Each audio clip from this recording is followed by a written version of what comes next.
శ్రీ రామోజీరావు గారు దైవ సన్నిధిలోకి వెళ్ళిన సందర్భంగా వారు నిజంగానే ఒక మాటని మాత్రం మనం గుర్తు చేసుకోవాలి. అంతటి మహానుభావుడు ఈ దరిద్రపు చెత్త రాజకీయాల వల్ల చివరికి మన క్షోభ అనుభవించి వెళ్ళారు. అది భగవంతుడు చూసుకుంటాడు. డెఫినెట్ చూసుకున్నాడు, భగవంతుడు చూసుకున్నాడు. కానీ ఆయన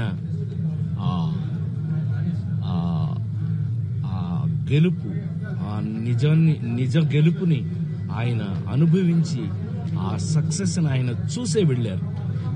ఆ విషయంలో చాలా చాలా సంతోషం. ఆయన అనుకున్నది సాధించి మరి వెళ్ళారు. వారి మనశ్శాంతి, వారి జీవితంలో వారు ప్రపంచం బతికున్నంత వరకు కొంతమంది బ్రతుకుంటారు. అందులో శ్రీ రామోజీరావు గారు ఒకరు. అది ఒక చరిత్ర.